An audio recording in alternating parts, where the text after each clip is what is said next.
Beware Romulans bearing gifts.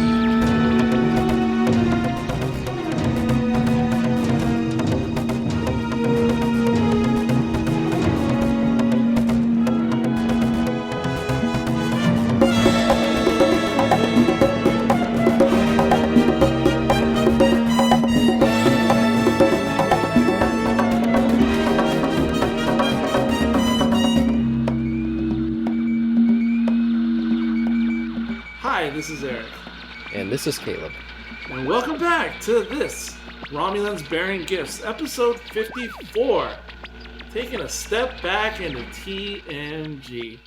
And, we've been kind of wanting to do this just to, it does start to feel like work sometimes when you're covering a current show that's currently releasing weekly episodes, etc. And we've been dying since before Picard season 2 when we were talking about that. We've been dying to go back into some more classic Treks or pre-Kelvin timeline Treks. And so here we go. And of course, when Caleb asked me if I had something in mind, I had this particular one chambered for obvious reasons. So here we go with from season 7, episode number 22, Bloodlines. All right, let me just get this off my chest right off the top because I'm sure there's a lot of people who get tired of hearing me say this kind of stuff on any podcast. I know Sean gets tired of it sometimes. But I'd like to think there's some little group of you out there who don't mind it. But let me just talk about just like production values and cinematography, because it's been a while since I sat down and properly watched a TNG episode or any pre-Kelvin Star Trek for that matter and really pay attention. And right away, it's funny, the 4:3 aspect ratio. Mm-hmm. And then being on the bridge of the Enterprise D, I was not the biggest fan of it back in the day. However, in retrospect, I very much appreciate the Enterprise D bridge just because of its distinctiveness. Yep. Like, more Star Trek bridges need to have more distinctiveness. And as cool and cinematic as a lot of the modern Paramount Plus bridges look, a lot of times you don't know what ship you're looking at. Like, is this the Stargazer? Is this the Titan B, C? Is this the Shenzon? Like, they just all start looking like random generic Kelvin timeline bridges in New Trek.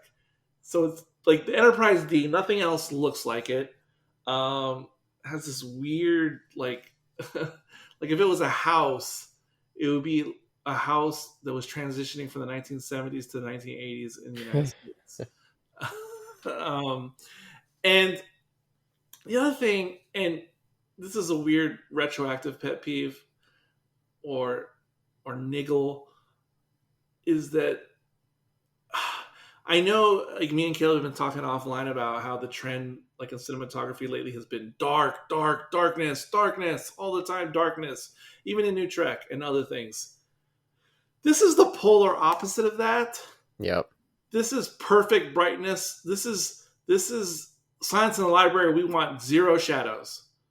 Like, we just want perfect brightness across the entire screen. And I kind of don't like it. I mean, I'm okay with it because of the retroness, obviously, of it being mid-90s Trek. But to my modern eye, this is the opposite extreme of we've gone from too dark to too light. The sweet spot is somewhere between TOS and what we were talking about in the finale of Strange New Worlds, where artful shadows are a thing. Yeah, and I remember as a kid always appreciating that DS9. Felt like it got away from some of this kind of standardized flat TV lighting. Oh yeah. Yeah, I don't know what this is. This is kind of the lazy routine of lighting, where it's just Yes. get everything so that everyone can see everything, but all the details are kind of in a way smudged because you can see everything. Yeah, and I don't know. Yeah, it is kind of it almost makes you want to go to sleep looking at it in a way. I almost need to put on some polarized shades, like because it's so bland and it's lazy in the sense like there's nothing artful about it. Yes. It's just here it is, here it is. But I do want to jump onto your comments about the design of the bridge here. Sure. Yeah, I feel like the new shows, I feel like they're almost over artistic to the point that you don't really get a sense of the bridge and you lose the element of familiarity. Like this old one, yeah, and even TOS, you get such a sense of like returning to home when you see it because you know where everything is, you get the structure of it. The new ships, I feel like they're almost disorganized in a way, and that's just because of the way that they film them. So yeah, I miss that comfort element of the familiarity. The new shows, another way to put it for me, is like it almost reminds me of what was happening when you saw the Bridge of the Enterprise in Search for Spock or Khan, and then you saw the Bridge of the Reliant, and it was just like a rearrange. Like it's like okay, they just like rearranged the panels, but it's essentially the same set. They just remixed it, and all the new ships just look like remixes of other new ships. Yes, definitely. But yeah, this has character. Voyager had sort of had its own aesthetic, except that it just reminds me that it's Voyager I'm watching, and then I don't like it. Oh, that's fair. just saying, like okay, it's yeah, it's Voyager Bridge, and then it's all these redressed TNG sets for the rest of the ship. But anyway, Yeah, no, I'll say even Enterprise. Even though at the time as a kid, I always found that ship to be the least interesting. Going back to it now in the age of modern Star Trek, yeah, it still has something to it. There's still something distinct that feels like okay, I'm home in Star Trek Enterprise when I'm on this ship. I agree. I agree with that. I agree with that. And then for some reason, watching this episode in the opening minutes, you really get so many views of that skylight in the bridge that you don't always see in every episode. But for Hmm. some reason, it's really getting some hero shots in this particular episode. I know this sounds goofy. Are we gonna actually talk about the episode? Yeah. Yes, this is a weird one. This is a weird one. I dare I say up front that it's potentially a filler episode of season 7. But the premise, this is actually sort of like a spiritual sequel to an episode in season 1, I believe. Yes. The Stargazer episode from season 1. Yeah, the battle.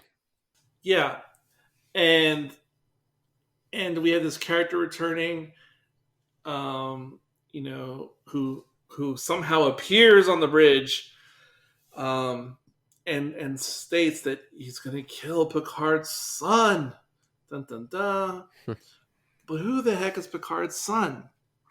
And they're trying to figure this out, the crew, and they eventually abduct this 23 quote unquote year old guy from this alien planet. This guy who's in the middle of rock climbing, subterranean rock climbing, and as soon as this guy beamed him on board, this character, I was like, "Who? I know this guy. He's so familiar. Like, what do I know him from the '80s? He just has this so familiar face." And do you know who I thought he was? Oh, who? He looks just like Chance Stallone. If you know Sylvester Stallone's son, who he included in some of his movies, he was in Over the Top, but especially if you've seen Rocky 5 with Chance Stallone, this guy looks age appropriate. No, wait, not age appropriate. Yeah.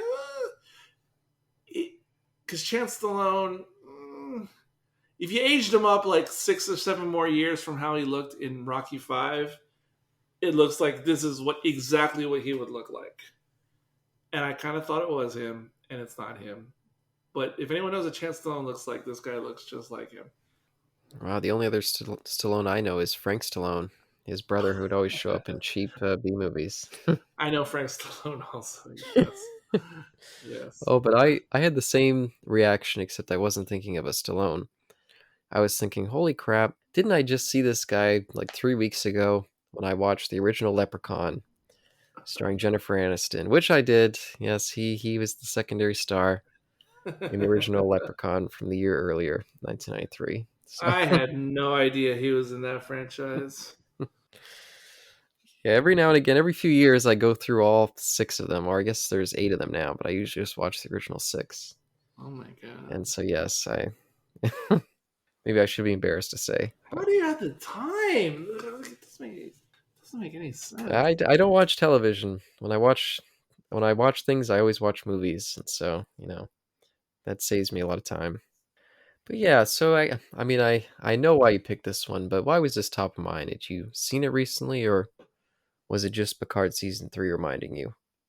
It was well, no, it was honestly, yeah, no. This is not an episode that is anywhere in my memory of TNG. Yes. Uh, this was certainly spawned by Picard season 3. I had vague memory that there was something to do with him having a progeny. However, I mean, again, spoiler cast.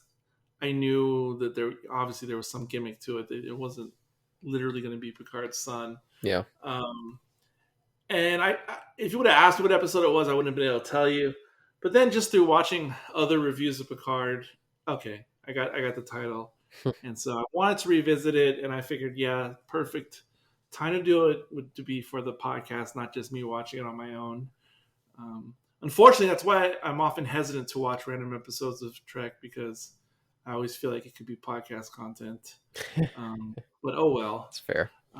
So yeah, really, that's what it was all about. And of course, I thought it'd be interesting to compare and contrast, like Picard, the character, and his reactions, and how he deals with the situation. Because, I mean, we've kind of alluded to it in earlier episodes of the podcast, where even though I don't have perfect examples in mind, it certainly seemed like Picard treated romance or romantic situations differently in TNG Yes. versus Picard season 2.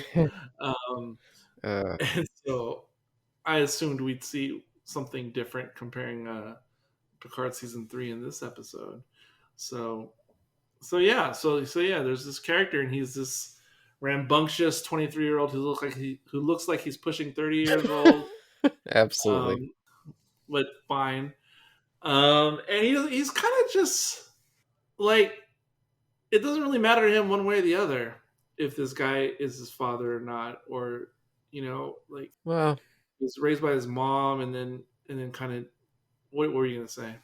well, I don't. I think when you see the first time when he thinks Picard's his dad when they first meet, like his wall falls a little bit. Then the rest of the episode, he has this big wall up because he thinks that once Picard realizes who he is and realizes that he's this criminal, that Picard's gonna refuse to accept him.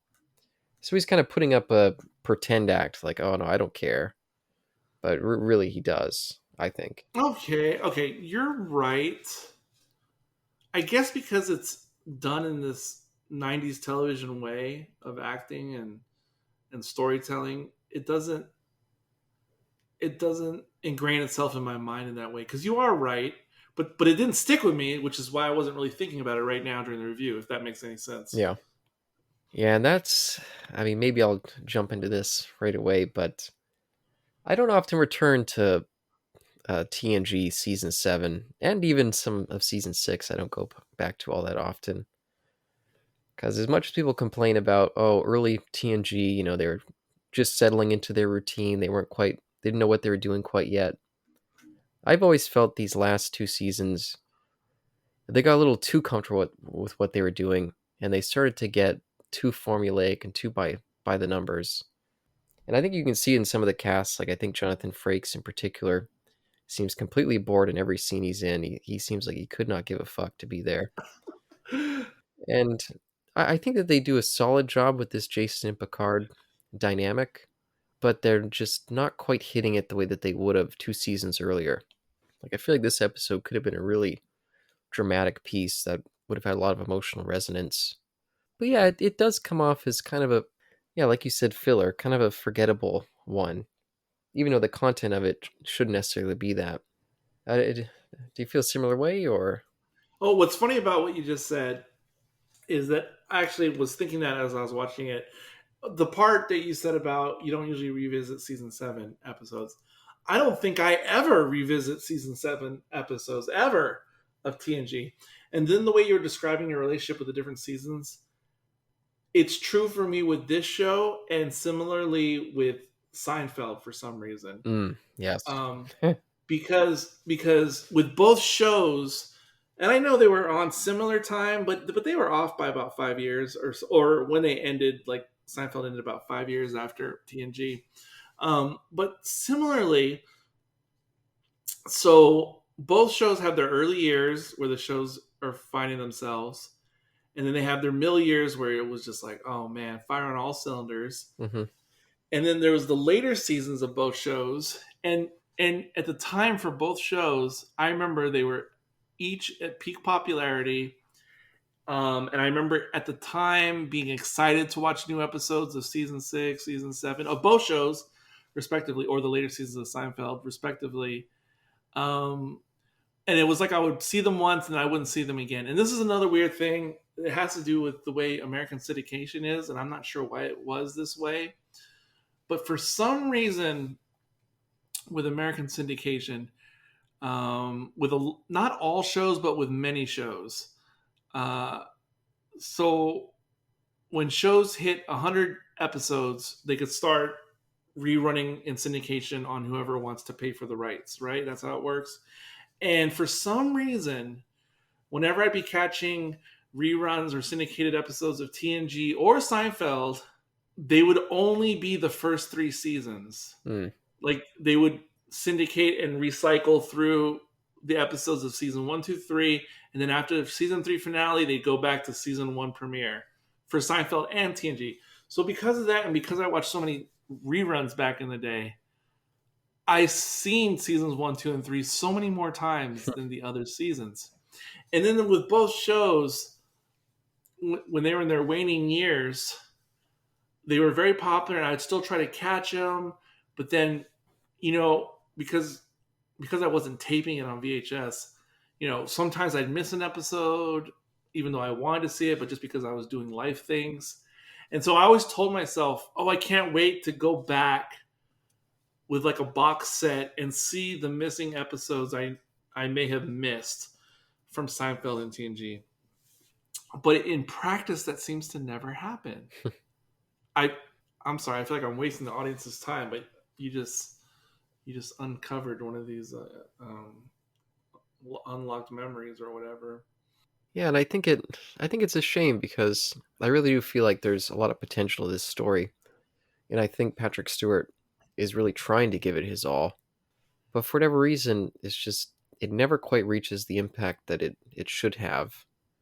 I mean, I couldn't quite put my finger on why, because I think this guy playing Jason, as much as he was quite bad as everyone else in Leprechaun, I think he's doing a good job here, playing the conflicted, kind of putting up his mask, but at the same time, every now and again, showing through a little bit of himself.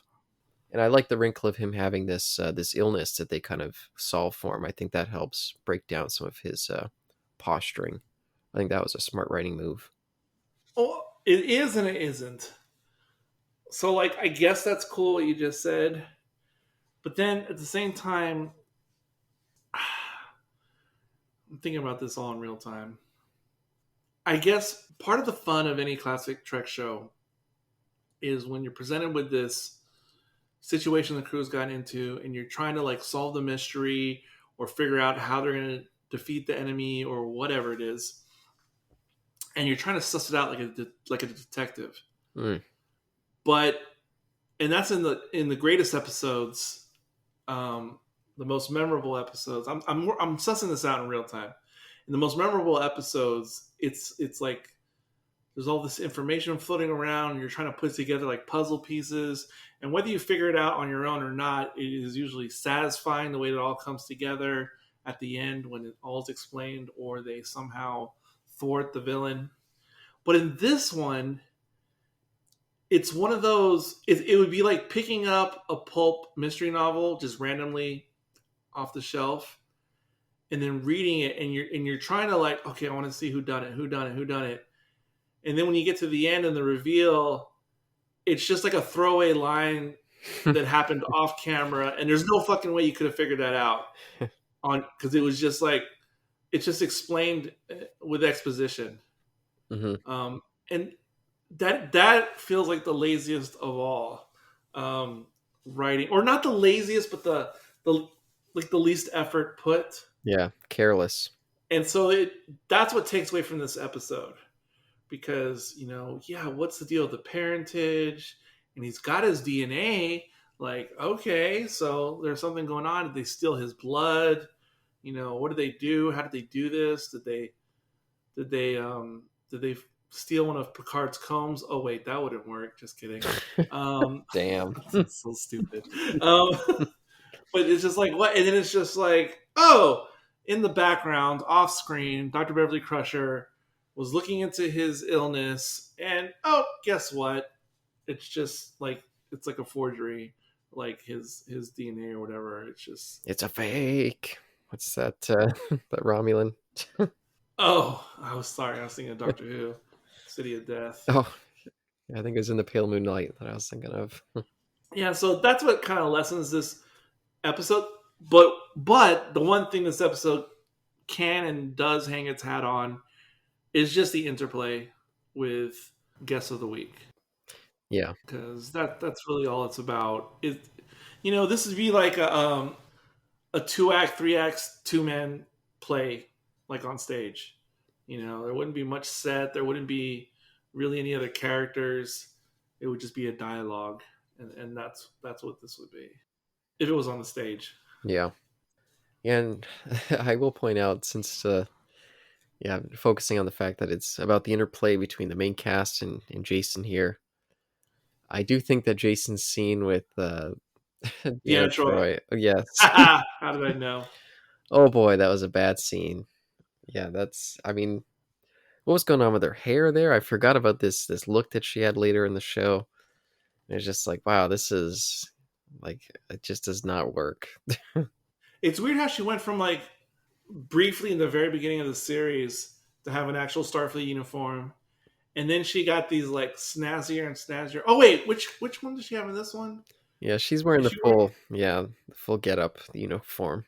Oh, yeah. So and then she went to like these cat suits or whatever. Yeah, eye popping like outfits, and then weirdly got conservative again at the near the end of the run. Yeah, and this whole scene plays conservative. I mean, I don't know why they put it in here.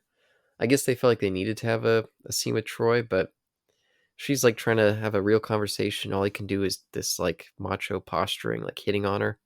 And yeah, we get enough of the posturing. We didn't need this added dimension of him being almost like a creeper on her or something. We don't, but in retrospect, it almost feels like a weird fan service moment. Fan service? Like, what do you mean? Because if I like had a dream about Deanna Troi, I would like to try out like this angle, just to see what would happen. Like, what would she say? Like, if I just started coming on to her out of nowhere, how would she deflect it or go along with it? Yeah, should we get up and be like, okay, well, if you want to have a real conversation, make an appointment. Otherwise, I'm leaving this episode and collecting my check. Yeah, and then, yeah, who else? I mean, I guess he has those little guards that start following him around a little bit. Yep, random 90s guest of the week. Yeah, I thought the lady guard there was kind of attractive. I was like, oh, I wish we saw a little more of her, but I suppose in a Scrooge Tinkerbell kind of way, perhaps. Wait, is it Scrooge? Hook. Sorry. Okay. Hook. There you go. Tinkerbell kind of way. The Steven Spielberg Hook. Yeah, but it's really the dynamic with Picard that shines there on his side of the plot. And then we have the other side of the plot, the Bach stuff. And I did like them calling back to season 1. I recognized the reference right away, although I thought it was the other episode with the Ferengi. Yeah, I did too at first. I thought it was the first encounter with the Ferengi. Yes. Perhaps. But no, it's the Stargazer episode, which I think might have been technically the second episode of the Ferengi, maybe. Yes. Yeah, I'm pretty sure that was the second one. Yeah, the battle. Yeah, so I was happy to see this kind of return in the last season, but they just, I don't know. It almost feels like this stuff's been through the wash too many times, and it's just kind of faded. No, my issue was Bach's plan, like on paper. Yeah. Like what? What? And by the way, you have this crazy technology where you can sort of beam yourself like anywhere. That's I mean, cool. like through shields or whatever. No, but there's so many other things you could use it for. Is what I'm saying. Like, why waste it on this? And then, okay, so I'm Bach, and in my mind, you murdered my son, so I want revenge. Okay, let's just accept that. Let's say that is the case. And so the way I'm going to get my revenge is I'm going to take your son, but you don't have a son. So I'm going to just take a random guy and make you think it's your son. And then by killing him, that's my revenge. What? How does that satisfactory for revenge, like from Bach's point of view? No, I think it makes sense in a Ferengi mindset because everything's about a transaction, everything's about a profit or an equivalent exchange. So yeah, the fact that he's like, okay, my revenge needs to be the Ferengi way of getting that equivalent exchange. But the fact that he has to go through this giant convoluted mess just makes him look like he's a bit stupid. Which I think he is. Bach, I think he is a little bit stupid. But I understand the mindset behind it. Okay, you killed my dog. You ran over my dog. I'm so mad. I want to get back at you. I want to kill your dog. You don't have a dog. I am going to concoct a situation where you end up with a dog that you forgot that you adopted because I hypnotized you. And so now I'm just giving you this fake dog. And then I'm going to go kill it. Aha! Now I feel like I've got my comeuppance. What? Not when I jump through all these hoops to create this like. Well, he's got the added torture of like visiting Picard, warning him that the end's coming as he I mean, I don't know, are they spying on Picard as he's bonding with this son? Because I mean, how would you know if your plan's really working if you weren't spying somehow? But I don't know. It does get convoluted and weird. I don't fully get it, but it does make some minor bit of sense. It just feels like if you're into acquisition of things, you could do so much more with this technology elsewhere, and actually, I don't know, like what? Like, why are you wasting your time with this cockamamie scheme? Like, where's the profit in it? Like, where's your return on investment? Well, that's where he becomes stupid. Because for him, the profit is the joy of seeing this torture enacted and knowing that he got his revenge. But I mean, once he kills Jason, I mean, he's got those other Ferengis right next to him. I mean, what are they gonna do? Be like, hey, what the fuck? We were gonna ransom him. Now we're gonna have to kill you. I don't know. Like, what was his plans? Murder suicide? I wasn't quite sure there. Oh man, I'm sorry. I'm watching the rock climbing scene, the bonding holodeck scene. Yeah, which It's is just that was the only scene I remembered, by the way. The whole episode, I was like, I feel like I've seen this, but I don't remember anything about it. Then once we got to that scene, I was like, oh, I remember this now. you were thinking of time warp from Oh, time lash. time lash. I always call it time warp. You're thinking of the time lash episode. No, these faux rock structures, they should give them names like the different pieces because they reuse them throughout TNG. Like, oh, there's Reggie Rock, like as seen from the what's his name, the Mark Twain episode. There's Reggie over there, the upper right cliff. Like, it's just God, would this shit not fly nowadays on television? Yeah, they just use the volume. You'd be climbing up some stairs. Oh God, it's funny. I can't believe I insult the volume when I watch something like this. I know. It is funny going back. Well, again, the lighting doesn't do any favors. No. Now, to be fair, and maybe this is why they just made things look so clear back in the day. I don't know, because you see, I was one of those families growing up who never had cable, so I always had like we never had like a perfect signal Mm. like where we lived for our so I never all these different shows and movies I watched on television back in the day. I had like the snow and the all the like all the radio interference, Mm. you know. So I would never get to see these things in any type of pristine way. Period. Um, so I would never know until the days of like DVDs and streaming. Yeah, the VHSs existed, but those were prohibitively expensive back in those days. Yeah. Those things were when they started releasing Trek on VHS, they would sell for about $30 an episode. Wow. And if you do the math, that comes out to almost like $80, like present day. And yeah, that's a bit much to get like try to get a whole season or something. Yeah, it's outrageous. Highway robbery, as they used to say. Yeah, so that was a little bit too rich. But yeah, this is there's some nice Picard scenes, Yep. but honestly, this is lower tier TNG. And I mean, you described it perfectly earlier when you said this is like later seasons of a show. And they're also and just having like a loose callback to like season 1. This is like almost like JNT Mm. season 20. Was that the one where like every episode somehow tied back in Yep. to the past, even if it was tenuous? Oh, 19. It's 19.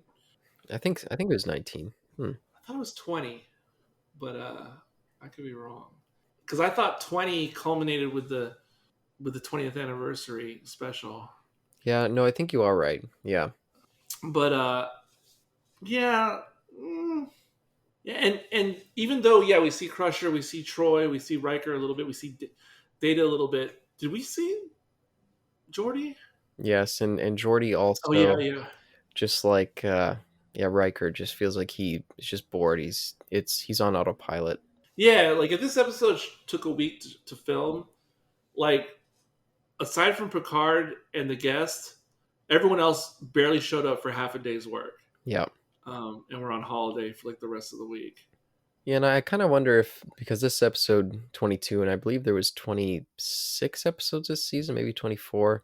At least 26-ish, yeah. It could have been an element of them feeling like they were just detaching themselves at this point. Like the show's almost over. I need to move on from this part. Well, and also they probably had like money set aside for the big finale and all that business. Oh yeah, this feels like a budget saver episode, no doubt. Yeah. And the writer, I can't remember his name, but I feel like he's one of those guys who we just need you to come up with something kind of guys. And Nicholas Sagan. Yeah. And and it's crazy to think also that I can't remember if it was a year or months between the ending of the television show and then the film Generations.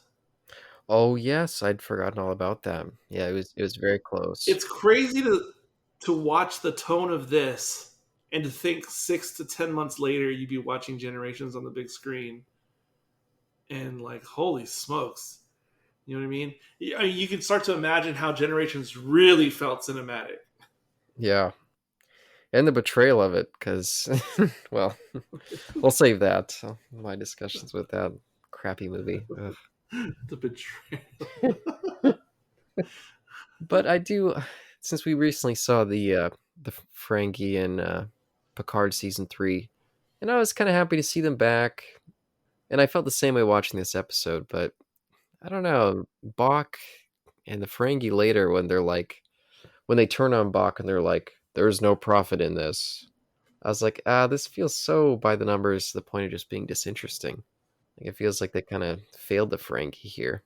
Yeah, aside from Quark or whenever they had like a Negus episode on DS9, aside from those kinds of times of like outside of that, Ferengi's always just seemed awkward.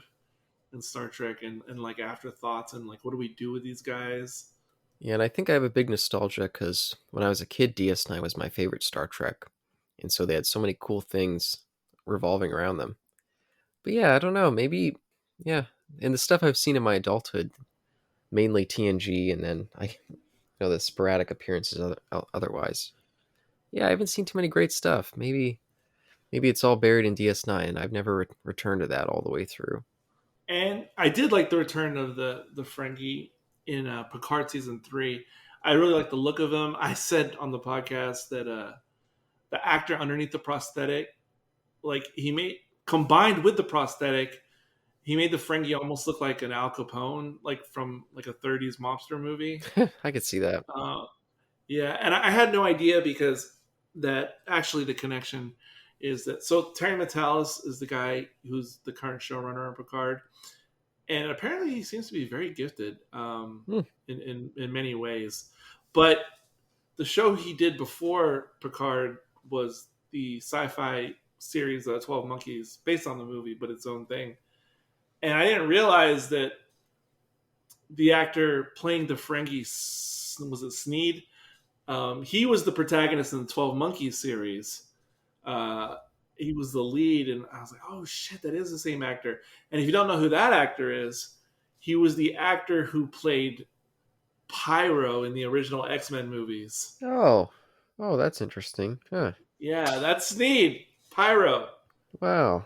I guess everyone's got to end up somewhere. No, that's And horrible. of course, the actor who plays Captain. Oh crap! Oh yeah. What's his name? The one that we love in Picard, me and Carl.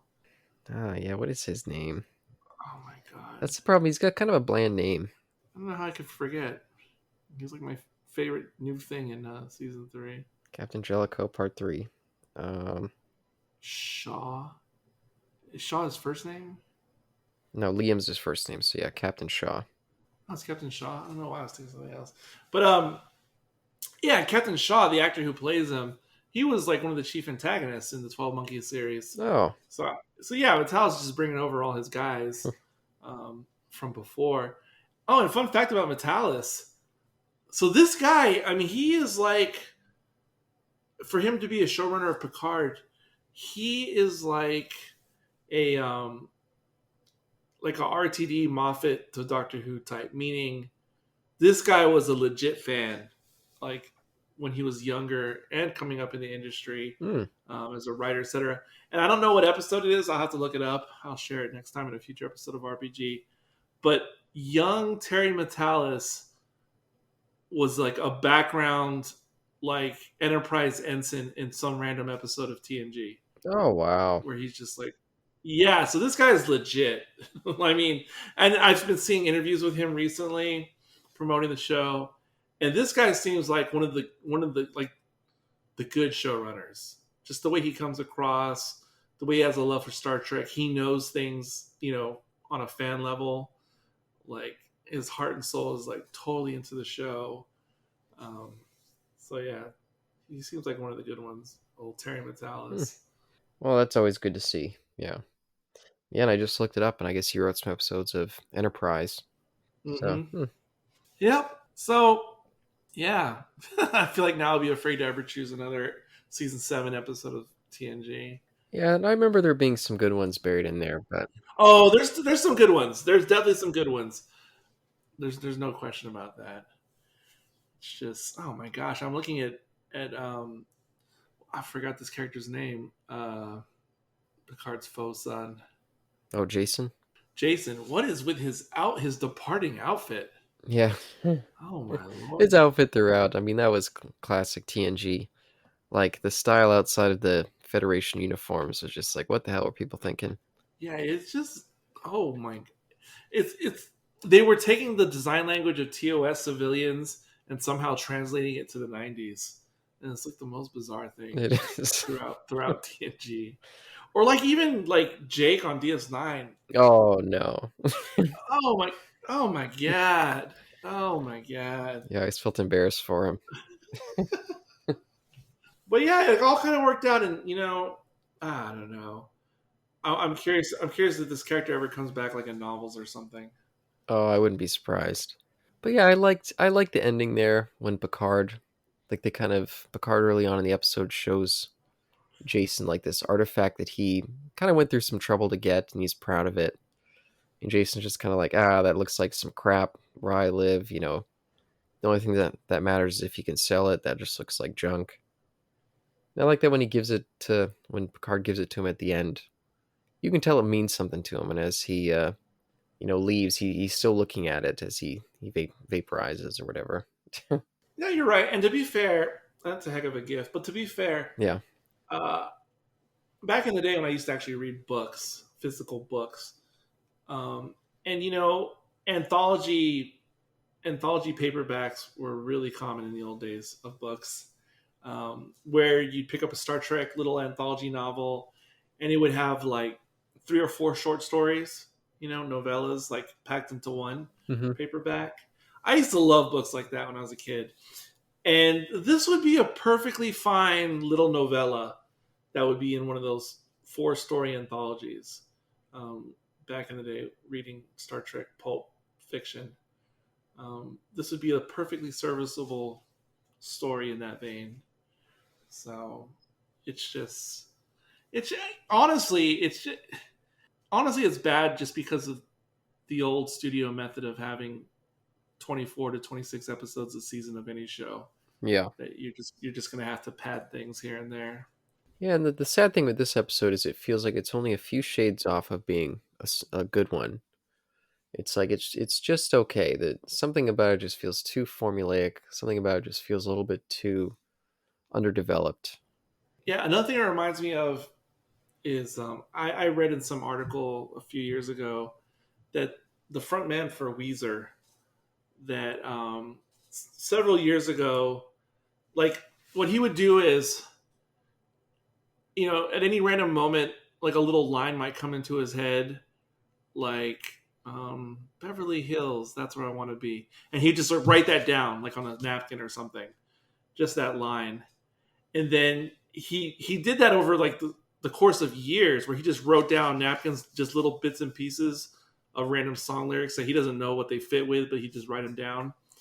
So then, in some of their more recent Weezer albums, whenever he was trying to create lyrics to a song, he would literally just look at his database of little bits and pieces of things that he already came up with, and he would just pull from his database, and essentially could just create song lyrics out of nothing. You know what I mean? Just out of scraps. Yep. And this feels like the TNG equivalent of that. If you just had all these little scraps of little plot ideas and things, and you just like pick them up, or like those words that you can rearrange and make a new sentence or something, that you could just take. Oh, let's just take some of these random scraps, put them together. Boof! There you go. Yeah. Instant TNG episode, like ChatGPT. I think one of the things that makes this not stand out well is this is one of those episodes where instead of going with the usual A and B plot structure, they kind of melded the two into one with Oh, you're right. You're right. yeah, and I don't know, it just didn't have enough variance in that way to maybe that could have helped give a new shade to it. But You're yeah. totally right, because Carl always brings that up. You're so right, because if this was one of those episodes from season 4, season 3, there'd be a whole subplot where Data was taking Spot to painting lessons, and Spot was Well, like, and Spot would have like an art showcase like at the end of the episode, and this whole storyline would be running concurrent with Picard like bonding with his fake son. yeah, and maybe they could have done with Geordi. Maybe Geordi was fascinated by this new technology, and there was some scenes with him and Data trying to figure it out. They could have done something to kind of expand out the You're story. so right. You're so right about that. Except those actors were on holiday. Yeah, but there's still some good moments. I'll admit when Jason's giving his story about, oh, my mother, she came and helped these refugees, and she's basically a saint. She's the most perfect woman imaginable. I was kind of like, okay, like they're laying this on too thick. But I did like him and Picard's moments during that scene on the rocks as well.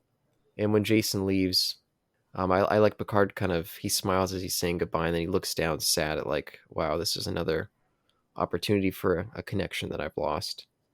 I think that moment kind of hits home a little bit. And I like that even though he knows before he beams over to the Ferengi ship, he already knows that Jason isn't his son, but he still goes out there on his own and still does a standoff. Oh, okay. That gave me pause for a second because the captain of the ship is like, beam me aboard. And they're like, well, sir, what are you going to do? I'll figure it out. What? What captain in the history of military service is ever just like, I'm just going to show up by myself on an enemy ship and I'm just going to improvise. Yeah. I know Kirk would do something like that, but holy shit. Yeah, and it's supposed to be that he's so invested in this relationship with his somewhat son that he's not even thinking straight maybe. But yeah, it does feel like they played their hand a little bit too strong there again. He had that plot armor on. It's like, yeah, we're in the midst. We've already made the deal for the movie, so. Well, again, it helps that Bach is just a big fuck up. I mean, he really is just a stupid villain. Insane protagonist for this episode. Complete nut bar. Yeah. Oh, nut bar. There's a word I haven't heard in a while. Or a term. Yeah, like, oh my goodness. And again, when Picard's like trying to reach for the reason to the other Ferengi, and they're like, this doesn't seem quite right. What about our ransom? And yeah, that there's no profit. Yeah, it just, I don't know. That just felt too. I don't know. I don't know what felt off about it, but it just felt off. But yeah, if the Stargazer episode was like the feature film, this was like this direct-to-video sequel. Damn. Lion King 2. Yeah, I like The Lion King too. I remember that being okay. I know people with nostalgia always say that about like Little Mermaid 2, Beauty and the Beast 2. Ooh, I don't remember those ones, but I remember liking Lion King too. Yeah, but I don't know if I have much more for this one. Yeah. And do you have any other lingering little threads? Not really. Yeah. I'll let you come up with our unit of measure this week. Unit of measure. I wish I knew what that little rod that Picard gives him. Picard's rods. Okay, that's okay. How many Picard rods? I'm just going to flat out say, I'm just being honest, and I mean it with all the kindest intentions. But I'm just going to say 2.5 Picard rods, just to be honest. But it's fine. It's fine. It's not like I was angry watching the episode. Like, oh, what kind of shit is this? No. It was perfectly fine, But, so I'm giving it a happy 2.5 rods with a smile. Yeah. No, this is absolutely middle of the road Star Trek, and I feel like that is a 2.5. Yeah, there's nothing particularly dynamic or new about it, but we get a little bit of a more softer side of Picard, get to touch on this missing father aspect for him. And it's nice to see that was something that he maybe would have liked to explore. And it's too bad that it, of course, failed for him. Yeah. Fortunately, 29 years later, I can't believe this episode aired 29 years ago. That's insane. But fortunately, 29 years ago, following this episode, he would get to shout about the same kind of subject with Dr. Crusher. That's another thing I was thinking about watching this, because I watched this after watching Picard, was seeing Dr. Crusher and Picard like interact in this episode. Like, oh boy, you guys are going to practically be throwing ashtrays at each other when you have a similar conversation 29 years from now. Yeah, and I did like that he came to Beverly, and it's like, I have a question relating to parenthood. I thought that was a natural move for Picard too. Oh, and I also liked when the fact that Riker never asked him up front, like, do you think this is your kid? There's that respect of the positions. He was never like, Jean-Luc, don't tell me you don't see it. Yeah, no, it felt like he was too busy waiting for his coffee break to bother asking. If you were a fan of this show in the 90s and then somehow we could transmit you like Picard from the future and you're still like your 1994 self, you would just like, after watching the new episodes of Star, you just like, what happened? Like, was everyone infected by a brain virus? Like, Oh my god. are they all? Is it some type of future dementia that all the characters are going through? I imagine that's what everyone thought a few months later when they watched Star Trek Generations. What the hell is going on with Data here? This weird CGI face and laughing. Oh my god. What a piece of trash. Hey man, I freaking dug that movie when it came out. I'm not kidding. No, I liked it as a kid a lot. Yeah. It wasn't until I became older and I was like, oh my god. Never appreciated the end or the Soren stuff, No. but other than that, I was into it. Oh, I love Whoopi being all throughout. I was like, oh, finally we get a bigger spotlight on Guinan. And I actually liked finding out about her past until I got older, and I was like, "Oh my god, it's so bad." But we'll discuss that. That's another day. This is Bloodlines. Absolutely. So there you have it. Woo! Not quite the return to TNG I was expecting, but it's all good. And there's plenty more, in the hopper for future days. And stay tuned. I'm pretty sure Picard season 3, episode 4 will be our next episode on the pod. Mm. And oh, by the way, I don't know if all 10 of you listeners are aware of this, but there's a Doctor Who podcast called Mostly Harmless Cutaway. If you're into Doctor Who, or if you're just into us, the host, you'll hear a lot of familiar voices from this podcast. Give that a check out wherever you find your podcasts. And the same thing for Prognosis Negative, which is actually not a Seinfeld podcast, but is a movie review podcast. Again, similar hosts going all over this kind of stuff. There's a lot of cross-pollination in subject matter and in voices. So please give that stuff a look and tweet us feedback, Star Trek RBG on Twitter, or look for the group page on Facebook. I would love to mention any type of feedback in future episodes of the podcast. Yeah. So till then, this is Eric. And this is Caleb. And until next time, don't forget rule of acquisition number 42.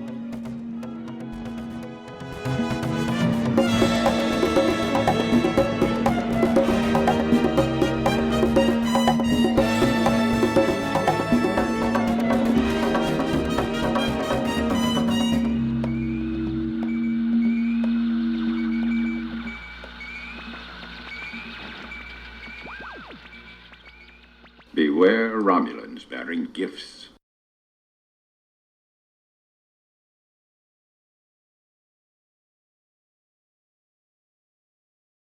Yeah, I've been drinking a little bit of Johnny Walker Red lately, and I've been like, no. Just not quite there. It feels almost like scotch without any bells and whistles. It's just like straight down the line scotch. Never had it. John, and we've been having summer weather for like almost a week now. Oh, I'm jealous. I'm not. I fucking hate it. It's fucking terrible. That's the one thing I envy of other states are the ones who get moderate temperatures, like the in between winter summer, because that moderate doesn't exist where I live. It's either hot as fuck or it's mild cold, and those are your only choices. Damn. Yeah, that would get tiring after a while. Oh, it sucks the life out of you. Like I feel like if I did one of those apps or one of those when you take like those photo a day things and then you mash it all together. Oh yeah. Mm-hmm. I feel like if I did one of those apps like over like 20, 30 years of my life, it would be the equivalent of seeing like a grape gradually transition into a raisin. like it would just be like, oh yep, there you go. That makes it like time lapse photography. Yeah, I guess the sun would really cut through you. Yeah. Oh, deal with that every day. It's fucking terrible. And again, it's not regular summer either. It's fucking South Texas summer, which is fucking brutal. Makes me think of the Australian George Lazenby. He was 28 in Honor Madge. He looks like he's like almost 40. So crazy. Fuck, he does not look 28. Yeah, it's my age now. It's like, wow, that's him. That's just insane. Sun's a hell of a thing. Oh god, it pisses me off. Like I was watching like Steve McQueen and Bullet and watching other movies, And I'm old enough now where I see the actors in these movies and I'm just like, fuck, they're fucking younger than I am now. God damn it. What the fuck? Uh, and like, even this episode we're about to discuss, um, I believe Gates McFadden, as she appears in this episode, was a little bit younger than I am now. Ugh, I hate it. But anyway. Oh, speaking of Gates McFadden, I was trying to see because I guess her husband is like a well known writer or something like that, and it was hard for me to find photographs of him uh, online, and I finally found a photograph of the two of them that was taken like within the last 5 years, but I kept skipping over it because I thought it was McFadden with her son or something, like because it said her husband is like 75 like today, like present day. She's like 74, he's like 75 present day. And so I kept thinking this is a picture of her with her son, but it's her fucking husband. He's fucking 75 and he looks like he's 35. I swear to God, if you find this photo, and you will find it because there's, like I said, there's not many photos of him at all. He looks fucking young, like right now. And it's weird because I found a photo of them from the 90s and he looks like he's in his 50s, like in the 90s. Well, he probably was in his 50s, or he was getting onto his 50s, but he weirdly looks younger now. I don't know what the fuck he's like. It's so weird. Someone around the internet, there's been pictures of Keanu Reeves with his girlfriend, and she looks like she's 10 to 15 years older than him, but he's actually like 7 years older than her. Yeah. So that's another weird one. That's always the sad thing, is just women just age so differently than men. It's really weird. Yeah, and some people claim it's beauty standards, but I don't think it is. I think the skin just reacts differently. It is not beauty standards. And although I would say some of it's intrinsic into our brains, but that's not the same thing as beauty standards. And beauty standards is more like a... Yeah. For instance, I thought Patrick Stewart and Gates McFadden were the same age, or roughly the same age, while watching that episode of Picard, but he's like 10 years older almost. I was like, wow, I would not have guessed. Oh, I mean, I don't think about it with watching Picard the series, but watching TNG, I always felt that Patrick Stewart was older than everybody else, like much older than everybody else on the show. Yeah, that was the luck with his genetics, because he looked old young, so he could stay looking roughly the same for the next like 30 years. Yeah, until it really hit him. Yeah, and even Shatner, he's finally starting to age, like in the last year or two. Yeah, which is weird. Yeah, and that's funny because he showed up, I think, maybe just once in the '90s Columbo stuff, and he looked a lot older than he looked in the 2000s when I would see him doing cameos in movies. I think maybe just the style of the '90s and the way people would do their hair and stuff just was not complimentary. No, I think it's also I think there's probably like low key things done that like. I feel like there's a lot more therapies and things that people get that are like, they're not full on cosmetic surgery, but they're like lesser means of like skincare and other stuff like that. And I feel like when you saw celebrities in the 90s, especially if they're just out and about and it's like paparazzi pictures, they were just like regular looking people, if that makes sense. Yeah. Like they were just regular people. But nowadays people are getting all kinds of skin peels and chemical wraps and like things that you can't necessarily pick out. And then like makeup is like so much more advanced now. And yeah, I don't know, it's so weird. Everything's weird. But all right, let's do this. Sure. I got these backlights I need to install on my TV. I don't know if you've ever seen them or tried them, but those little light strips that you can put to the back of your TV, but the ones that are dynamic that actually correspond to whatever the picture image is. You know what I'm talking about? Yeah, like they're not attached to the TV like on the wall or something, and they attach to the back of the television, and and the light changes like according to whatever's on screen. Oh, that's cool. Oh yeah, yeah. But when you see it in practice, like it's even cooler. And I'd seen videos, and I've been aware of this technology for years now.